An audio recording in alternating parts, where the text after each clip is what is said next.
আমার নবীজি প্রেসিডেন্ট, আবু জাহেল প্রধানমন্ত্রী, উতবা স্বরাষ্ট্রমন্ত্রী, সাহেবা পররাষ্ট্রমন্ত্রী, পুরা মন্ত্রী পরিষদ কাফের বেঈমান দিয়া ভরপুর। নবীজি সেখানে প্রেসিডেন্ট থেকে এই কোরআনের রাজ কি কায়েম করা সম্ভব হতো? একটু জোরে বলেন হতো? হতো না। এই জন্য আল্লাহ পাকের হাবিব তা প্রত্যাখ্যান করলেন, ডিনাই করে দিলেন, তাদের প্রস্তাবকে প্রত্যাখ্যান করলেন। আমার প্রিয় বন্ধুগণ, আমার প্রিয় ভাইয়েরা, রাহমাতুল লিল আলামিন তিনি নবুয়তের 23 বছর কাজ করেছেন। 13 বছর মক্কায়, 10 বছর বলেন, 10 বছর মদিনায়, 13 বছর মক্কায় কাজ করেছেন। মক্কায় কাজ করতে গিয়ে রাহমাতুল লিল আলামিন 13 বছরে মাত্র 100 অথবা 150 লোক ঈমান এনেছিলেন, আর বাকিরা বিরোধিতা করছে, ঈমান আনে নাই। আল্লাহ পাকের হাবিব সাল্লাল্লাহু আলাইহি ওয়াসাল্লামের বয়স হলো এখন 52 বছর। কত জোরে বলেন?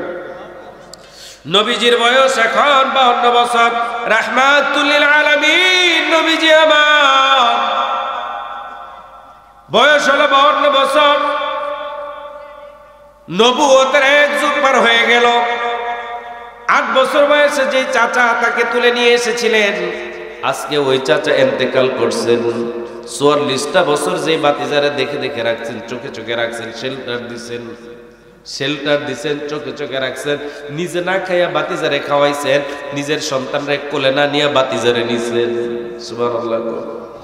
ওই চাচা ইন্তেকাল করলেন। নবীজির মনটা ভেঙে গেল। 2 মাসের ব্যবধানে যেই খাদিজা রাদিয়াল্লাহু তাআলা আনহা, যিনি 27 বছরের জীবন সঙ্গিনী ছিলেন, তিনিও মারা গেলেন 2 মাসের ব্যবধানে। রাহমাতুল লিল আলামিনকে এই পৃথিবীর মধ্যে যারা সাহস দিয়েছেন, শেল্টার দিয়েছেন, উৎসাহ দিয়েছেন, এই 2টা লোক এই পৃথিবীর মধ্যে আর এখন নাই।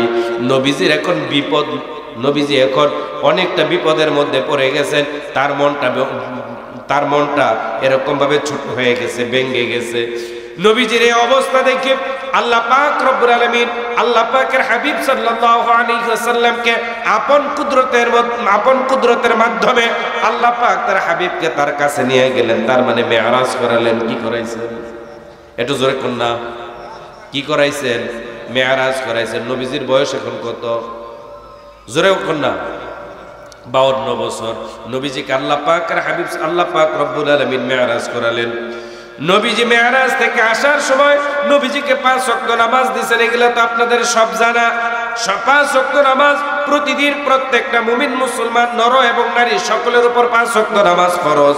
একটু জোরে আওয়াজ করে কথা বলেন, ঠিক না বেটি? আমার প্রিয় বন্ধুগণ, আমার প্রিয় ভাইয়েরা, আল্লাহ পাক তার হাবিবকে এক্সট্রা একটু বেশি দিলেন। এক্সট্রা একটু বেশি দিচ্ছেন। কি দিচ্ছেন? কোরআনুল কারীমে আমার মূল আলোচনা হলো এখানে। এতক্ষণ আমি পিছন থেকে নিয়ে এসেছি যাতে করে আপনাদের বুঝতে সুবিধা হয়। মূল আলোচনা হলো এখন। আল্লাহ পাক রব্বুল আলামিন বলেন, ওয়া মিনাল লাইলি ফাতাহাজ্জাত বিহি নাফিলাতান লাক আসা আইয়াবআসাকা রাব্বুকা মাকামান মাহমুদা। আয় আল্লাহ তাআলা, এই কই যায়? যাইতাছে গাইতাছে।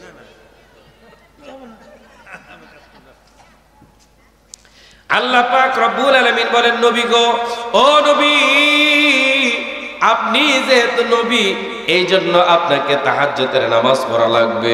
নবীজি তাহাজ্জুদের নামাজ পড়ছেন, আল্লাহ পাকের কাছে দোয়া করছেন।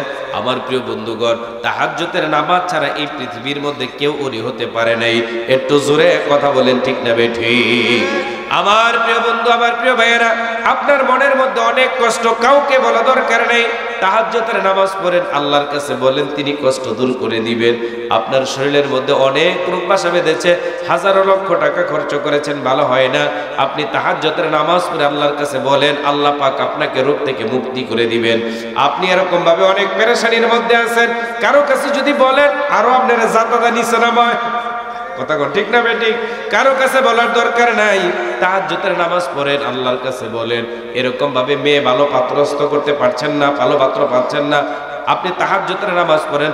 যত প্রয়োজন আছে আপনি তাহাজ্জুদের নামাজ পড়ে পড়ে আল্লাহর কাছে বলেন। আল্লাহ পাক রব্বুল আলামিন আপনার মনের সমস্ত আবেদন শুনে তিনি তা মঞ্জুর করে নেবেন। একটু জোরে কথা বলেন, ঠিক না বেঠিক? নবীজিকে আল্লাহ তাআলা বললেন, নবী আপনি তাহাজ্জুদের নামাজ পড়েন। নবীজি তাহাজ্জুদের নামাজ পড়লেন। তাহাজ্জুদের নামাজ পড়ে আমার নবীজি 3টা দোয়া করছেন। কয়টা? আমি যে আয়াত পড়ছিলাম প্রথমে, এইবার সে আয়াতে ঢুকতেছি। আল্লাহ তাআলা বলেন ওয়াকুর রাব্বি আদখিলনি মুদখালা সিদকিন ওয়া আখরিজনি মুখরাজা সিদকিন ওয়াজআলনি মিন লাদুনকা সুলতানান নাসীরা। জুলাই আগস্টে যা হয়েছে এই কথা নো আছে, কথা কি বোঝা গেছে? কি বুঝছেন? ওই যে গত জুলাই আগস্টে যা হয়েছে এই কথাগুলো এই আয়াতের মধ্যে আছে, বলবো নাকি? আমার প্রিয় বন্ধুগণ, নবীজি আল্লাহ পাকের কাছে 3টা দোয়া করছেন। 1 নাম্বার দোয়া, আল্লাহ আমাকে নিরাপদে বের করে নেন। 2 নাম্বার দোয়া, আল্লাহ এই কোরআনের দাওয়াত দেওয়ার মতো নির্বিঘ্নে নিশ্চিন্ত মনে একটা জায়গার ব্যবস্থা করে দেন। 3 নাম্বার, মিল্লাদুনকা সুলতানান নাসিরা, আয় আল্লাহ এই কোরআনুল কারীমের নির্বাহী ক্ষমতা, রাষ্ট্রীয় ক্ষমতা আপনি আমারে দেন। আমার প্রিয় বন্ধুগণ, তাহলে 1 নাম্বার দোয়া করলেন, আল্লাহ নিরাপদে আমারে বের করে নেন। নবীজি রিসালাতের দায়িত্ব পালন করে ঘরের মধ্যে এসে আরাম করছেন, ঘুমাচ্ছেন। আর এদিকে কাফের বেঈমান মুনাফিকেরা তরবারি নিয়ে রাসূলের ঘরের চতুর্পাশে এসে তারা বেষ্টন দিল, ঘেরাও দিল।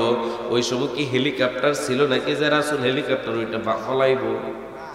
কথা কি বোঝা যায়? সে সময় কি হেলিকপ্টার ছিল? তাহলে রাসূলের ঘরের চতুর্পাশে এসে তারা ঘেরাও দিল। তাদের মাঝ থেকে একজন মনে করেন এই যে হুজুরের মতন মুরব্বী মানুষ কইতেছে, রে তোরা যদি রাত্রিবেলা বাতিজারে মারস, মানুষ যদি শুনে তাহলে বলবে তোদেরকে কাফুরুস। কি কইব? যে রাত্রিবেলা বাতিজারে মারস, এই জন্য রাত্রিবেলা যদি মারস, রাতের অন্ধকারে তোদেরকে কাফুরুস কইব। আমার প্রিয় বন্ধুগণ, রাতের অন্ধকারে মাইরা ক্ষমতায় গেছে, এই ধরনের কাম যারা করছে তারা কি? কথা কয় না, তারা কি? ও বন্ধু, একটু কথাটা ভালো করে বুঝেন।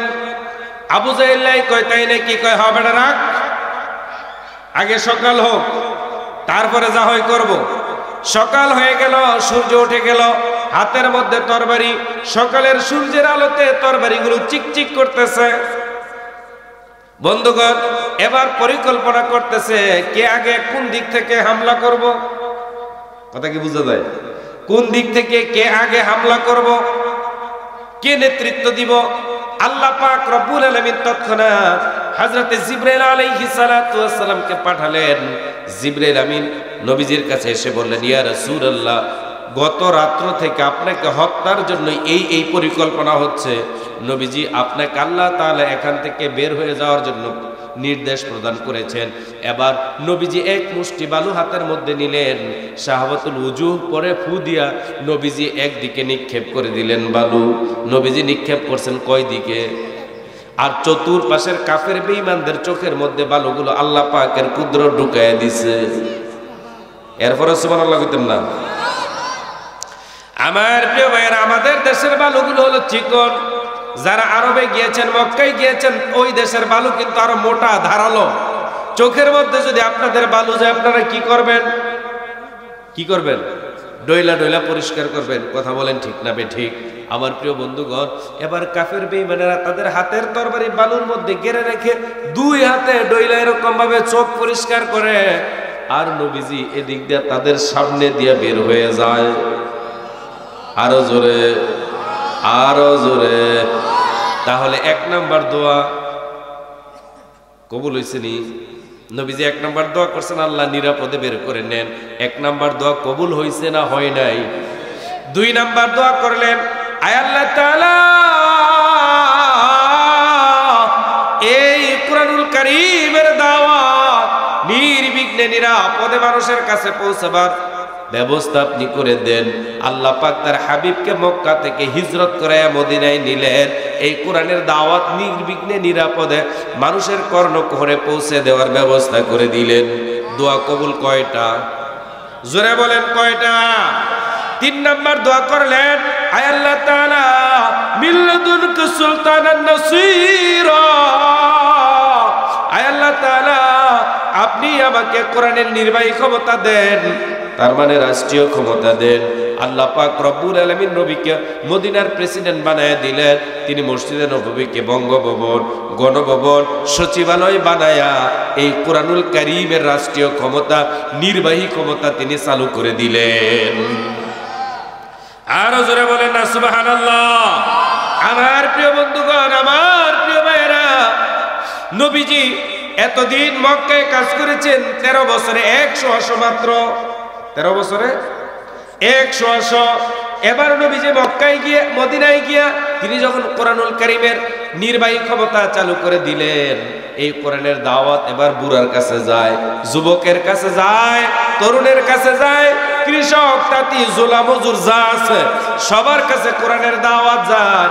তারাও পানির স্রোতের মতো দলে দলে রাসূলের দরবারে আসে, রাসূলের হাতে হাত রেখে বাইয়াত গ্রহণ করে, কালিমা পড়ে ইসলাম গ্রহণ করে, ইসলামের সুশীতল ছায়ার নিচে তারা আশ্রয় লাভ করে। আরো জোরে বলেন সুবহানাল্লাহ। আমার প্রিয় বন্ধুগণ, রাসূল যখন এরকম ভাবে কোরআনুল কারীমের এই কোরআন দিয়ে নির্বাহী ক্ষমতা চালালেন, আর রাসূল যখন আলোকিত আদর্শবান, পরহেজগার, দক্ষ কর্মী বাহিনী তৈরি করে ফেললেন, আল্লাহ তাআলা বললেন ওকুল জাআল হক, ওকুল জাআল হক, সত্য এসেছে। ও নবী আপনি বলে দেন সত্য এসেছে। ওয়াজাহাকাল বাতিল, মিথ্যা পালায়া গেছে। কথা বোঝা যায় কিনা? সত্য এসে গেছে আর দুর্নীতিবাজ পালায়া গেছে। কথা বলে ঠিক। কই পালাইছে? ভারত। কয় মিনিট সময় পেয়েছে? 40 মিনিট। দুপুরে রান্না করা হয়েছে, খেয়ে যেতে ছিলনি। কথা কন্যাকে তিনি বলেছিলেন আমি ঘুম থেকে উঠে জায়নামাজ আর কোরআন খুঁজি।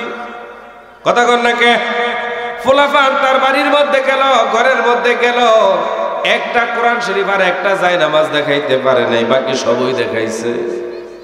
কথা বলেন ঠিক না বেঠিক? তার মানে বোঝা গেল কোরআন আর জায়নামাজ যেহেতু পাওয়া যায় নাই, তার মানে সে যা করছে সব ছিল বন্ডামি। কি ছিল? আরো জোরে। আমার প্রিয় বন্ধুগণ, এই ধরনের বন্ডদেরকে আর আমরা রাষ্ট্রীয় ক্ষমতায় দেখতে চাই না। একটু জোরে কথা বলেন ঠিক না বেঠিক? আমার প্রিয় বন্ধুগণ, আমার প্রিয় ভাইয়েরা, তাহলে আল্লাহ পাক রব্বুল আলামিন বললেন নবী গো সত্য এসেছে, মিথ্যা পালায়া গেছে।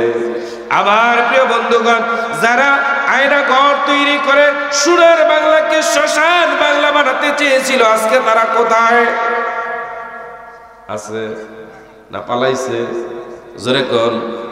3 দিন আগে যাদেরকে নিষিদ্ধ করলো, 3 দিন পরে তারা বঙ্গভবনে যাওয়ার দাওয়াত পেয়ে গেল। যারা নিষিদ্ধ করলো তারা পিছনের রাস্তা দিয়া পালাইছে। কথা বলেন ঠিক না বেঠিক? আমার প্রিয় বন্ধুগণ, অথচ তারা কত ষড়যন্ত্র করেছে। আলেমদের মুখের মধ্যে তালা। বিরোধী দলের যত নেতা কর্মী আছে তাদের নামে গায়বী মামলা। কথা কন না কে? কথা কি আমার? কুরআনুল কারীম বলে ওমাকারু মাকরান কুব্বারা, আল্লাহ বলে তারা বড় বড় ষড়যন্ত্র করছে, না করে নাই? বিরোধী মতের লোক যেন পাইছে তেনই মামলা, হেনই ধরছে, দইরা নিয়ে জেলের মধ্যে ভরছে, আর গায়বী মামলা দিয়ে তারপরে ঢুকায় রাখছে।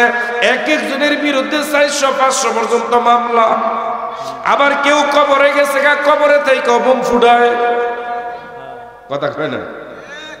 মইরা কবর গিয়া গেছে গা, তারপরে তার বিরুদ্ধে মামলা আছে না নাই?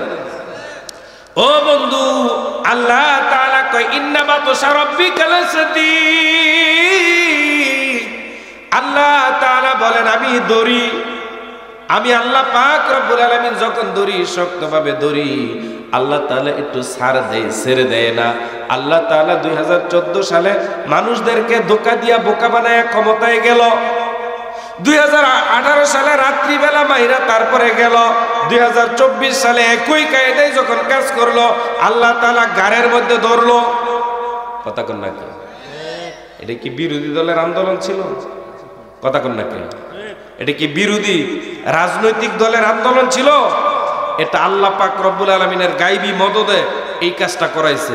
ওরা কি ভাবছিল যে ফোলাফান রাস্তায় নামলে তার ক্ষমতা ছেড়ে ফেলানো লাগবো? কথা কন না কে? এটা কার দ্বারা? এটা কার দ্বারা? আল্লাহ পাকের দ্বারা। আল্লাহ কয় আমি আল্লাহর সাথে দিবি যারা পাল্লা, আমি আল্লাহ রাখবো না তগ কল্লা।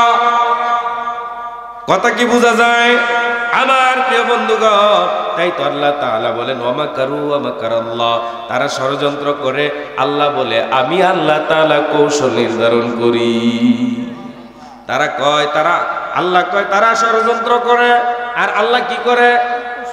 আল্লাহ কৌশল নির্ধারণ করে।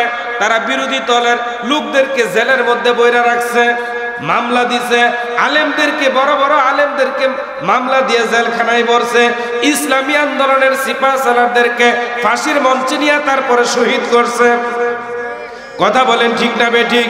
মনে করছিল এইগুলো করে তারপরে 41 সাল 61 সাল যতদিন বাঁচি নেই কে? কথা কন না কে? কইছে না পালায় না? বলছিল না? বলে নাই? আমার প্রিয় বন্ধুগণ, আমার প্রিয় ভাইয়েরা, এগুলো কত দাম্ভিকতার সাথে বলেছিল। আল্লাহ পাক রব্বুল আলামিন কৌশল নির্ধারণ করলেন। ও বন্ধু, আমার প্রিয় বন্ধুগণ, এখানে একটা কথা মনে পড়ে গেল, বলে দেই। আমার প্রিয় ভাইয়েরা, তাদের কাজ ছিল এরকম ভাবে, রাষ্ট্রের মধ্যে যত গুরুত্বপূর্ণ লোক আর সম্মানিত লোক, তাদেরকে অপমান করা। আল্লামা মামুনুল হক সাহেব, তাকে ধর্ষণের মামলা দিয়ে তারপরে জেলের মধ্যে ঢুকেছিল। তিনি দেশের একটা সম্পদ, তিনি একজন সম্মানিত ব্যক্তি। আল্লামা দেলোয়ার হোসেন সাইদি সাহেব, তাকেও কিন্তু ধর্ষণের মামলা দিয়ে জেলে ভরছে। কথা কন না? সাবেক 3 বারের প্রধানমন্ত্রী বেগম খালেদা জিয়া, তার এতিমের টাকা আত্মসাতের মামলা সাজায়া তারপরে জেল দিছে। কথা কন না কে? শুধু তাই নয়, যিনি ওই বেগম খালেদা জিয়া যেই বাড়ির মইনুল রোডের যেই বাড়ির মধ্যে স্বামী সন্তান নিয়ে 40টা বছর বসবাস করছে, হিংসায় পরবর্তী হয়ে দাম্ভিকতার কারণে ওই বাড়ি থেকে তারে ধাক্কা দিয়ে বের করে দিয়েছে। আল্লাহ তাআলা তারে বার করছে বাড়িতে, আল্লাহ তাআলা তোমারে বার করছে দেশেতে। কথা বলেন ঠিক না বেঠিক? তাহলে এই কৌশলটা কার? একটু জোরে বলেন, এটা কার কৌশল? আল্লাহ তাআলা বলেন ওয়া মাকারু ওয়া মাকারাল্লাহ ওয়াল্লাহু খায়রুল মাকিরিন। আল্লাহ কয় তারা ষড়যন্ত্র করে, আর আমি আল্লাহ তাআলা কৌশল নির্ধারণ করে। আল্লাহ তাআলা বলেন আল্লাহ যাকে ইচ্ছা করেন ক্ষমতা দেন, যাকে ইচ্ছা তার কাছ থেকে ক্ষমতা কেড়ে নেয়, যাকে ইচ্ছা আল্লাহ তাআলা সম্মান দেয়, আবার যাকে ইচ্ছা আল্লাহ তাআলা তাকে অসম্মান করে। তাহলে সব ক্ষমতার মালিক যার হাতে, তিনি কে? সে আল্লাহ তাআলা বলে দিলেন ওয়ানুনাজ্জিলু মিনাল কুরআনি মা হুয়া শিফাউ ওয়া রাহমাতাল লিল মুমিনিন। আল্লাহ তাআলা বলেন ও মুমিনেরা শোনো শোনো, তোমরা যদি আল্লাহ পাকের কোরআন দিয়া তোমাদের ব্যক্তি, পরিবার, সমাজ, রাষ্ট্র, রাজনীতি, অর্থনীতি, আইন, আদালত, কোর্ট কাছারি, ব্যবসা বাণিজ্য, চাকরি বাকরি সব কিছু যদি তোমরা সাজাতে পারো, এই কোরআন তোমাদের জন্য হবে রহমত, মহা আরোগ্য ঔষধ। তার মানে এই কোরআন তোমাদেরকে সুপারিশ করে আল্লাহর জান্নাতে পৌঁছে দিবে। আর যদি তোমাদের ব্যক্তিতে কোরআন নাই, পরিবারে নাই, সমাজে নাই, রাষ্ট্রে নাই, রাজনীতিতে নাই, অর্থনীতিতে নাই, আইন আদালত, কোর্ট কাছারি, ব্যবসা বাণিজ্য, চাকরি বাকরি, কোথাও আল্লাহর কোরআন নাই, আল্লাহ তাআলা বলেন ওয়ালা ইয়াজিদুজ জালিমিনা ইল্লা খাসারা। যাদের ব্যক্তিতে, পরিবারে, সমাজে, রাষ্ট্রে কোথাও কোরআনুল কারীম নাই, আল্লাহ তাআলা বলেন এই কোরআনুল কারীমটা হলো তাদের জন্য মহা বিপদ। তার মানে হলো যারা কোরআন মানে কোরআনুল কারীম, তাদের জন্য সুপারিশ করে আল্লাহর জান্নাতে পৌঁছায় দিবে। আর যারা কোরআন মানবে না, আল্লাহ তাআলা তাদের বিরুদ্ধে, আল্লাহর কোরআন তাদের বিরুদ্ধে মামলা দায়ের করবে। একটু জোরে কথা বলেন ঠিক না বেঠিক? আমার প্রিয় বন্ধুগণ, তাহলে বলেন কোরআন আছে যেখানে, জোরে, কোরআন আছে যেখানে, কোরআন নাই যেখানে, কোরআন আছে যেই দলে, কোরআন নাই যেই দলে, কোরআন আছে কোন দলে? ইন্নাদ-দীনা ইনদাল্লাহিল ইসলাম, ইসলাম আছে যেখানে, কোরআন আছে সেখানে। এই জন্যই তো আল্লাহ তাআলা বলে দিলেন উদখুলু ফিস-সিলমি কাফা, তোমরা পরিপূর্ণ ইসলামে প্রবেশ করো। ওয়ালা তাত্তাবিউ খুতুওয়াতিশ শাইতান, তোমরা শয়তানের পদাঙ্ক অনুসরণ করো না। ইন্নাহু লাকুম আদুউম মুবিন, শয়তান হলো তোমাদের প্রকাশ্য দুশমন না দোস্ত? জোরে কোন, দোস্ত না দুশমন? এটা জোরে কোন, দোস্ত না দুশমন? দুশমন। এই জন্য আমার প্রিয় বন্ধুগণ, এই কোরআন আমাদেরকে মানা দরকার আছে না নাই? ইসলামের অনুশাসন আমাদেরকে মেনে নেওয়া দরকার আছে না নাই? এখন আপনারা বলবেন ওর গোলামিন নেই, আপনি তো নরসিংদী থেকে এসেছেন, আমাদের টাঙ্গাইল মধুপুর এলাকার মধ্যে আমরা তো সামাজিক লোক, সমাজ আছে, বাজার আছে, সমস্যা আছে, সমাধানও তো করা লাগবো। এই কোরআন যদি মেনে চলি তাহলে সমাধান করব কিভাবে? আল্লাহ তাআলা বলেন ওয়ানাজ্জালনা আলাইকাল কিতাবা তিবয়ানান লিকুল্লি শাই, আল্লাহ তাআলা বলেন তিবয়ানান লিকুল্লি শাই, সব সমস্যার সমাধান করে দিবে। জোরে বলেন, সব সমস্যার সমাধান, সব সমস্যার সমাধান। সমাধান চাও যদি জীবনে মরণে ফিরে যাও, খুঁজে নাও চোখ রাখো, বলেন চোখ রাখো। সমাধান চাও যদি জীবনে মরণে ফিরে যাও, খুঁজে নাও চোখ রাখো, তবে পাবে সুখ শান্তির ঠিকানা, যদি মেনে নাও তুমি মনে প্রাণে।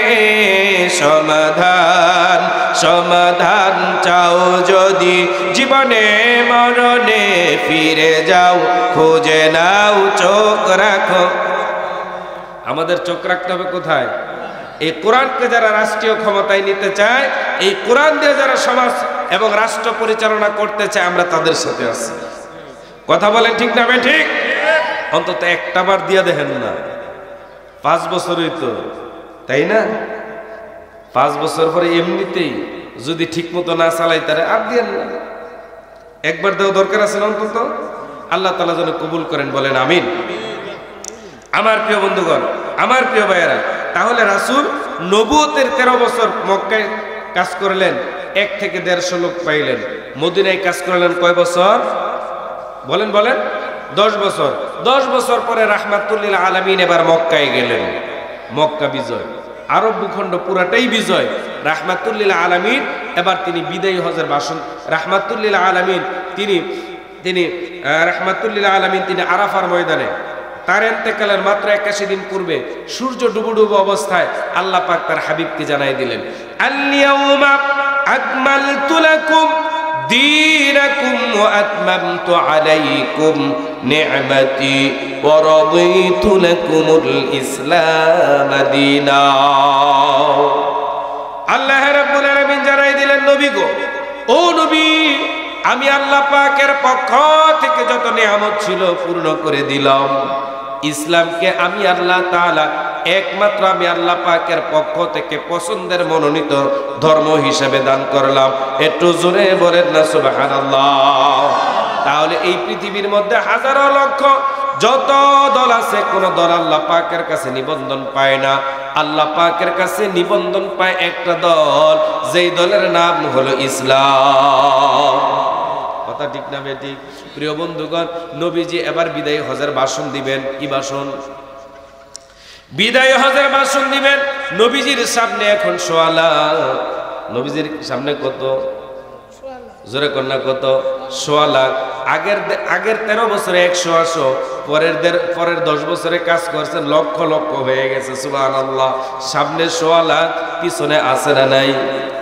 ও বন্ধু, তাদের সামনে নবীজি তার ভাষণের মধ্যে গুরুত্বপূর্ণ একটা কথা বলেছিলেন। নবীজি বলেছিলেন, তারাকতু ফীকুম আমরাইন লান তাদিল্লু আলা মা তামাসসাকতুম বিহিমা কিতাবাল্লাহি ওয়া সুন্নাত রাসূলিল্লাহ। রাহমাতুল লিল আলামিন বলে দিলেন, ও সাহাবীরা শোনো। আল্লাহ পাকের হাবিব বলে দিলেন, সাহাবীরা শোনো, আমি আল্লাহ পাকের রাসূল সাল্লাল্লাহু আলাইহি ওয়াসাল্লাম বলতেছেন, তোমরা যদি আল্লাহ পাকের এই কোরআনুল কারীমকে তোমাদের জীবনে আঁকড়ে ধরো, কিয়ামত পর্যন্ত তোমরা এই কোরআনুল কারীমকে যারা আঁকড়ে ধরে থাকবে এবং রাসূলের আদর্শ সুন্নাহকে আঁকড়ে ধারণ করবে, তোমরা কখনো পথ হারা হবে না, পথভ্রষ্ট হবে না। তোমরা সবাই জান্নাতের পথেই থাকবে, জাহান্নামী হবে না। একটু জোরে কথা বলেন, ঠিক না বেঠিক? এই জন্য আমরা মানব কি? জোরে বলেন, কোরআন এবং সুন্নাহ। আমরা কি মানব? কোরআন এবং সুন্নাহ। এটাই আমাদের জীবনের শেষ নিঃশ্বাস পর্যন্ত মানতে চাই। আল্লাহ তাআলা যেন মানার তৌফিক দেন। একটু জোরে বলেন আমিন, আরো জোরে বলেন আমিন।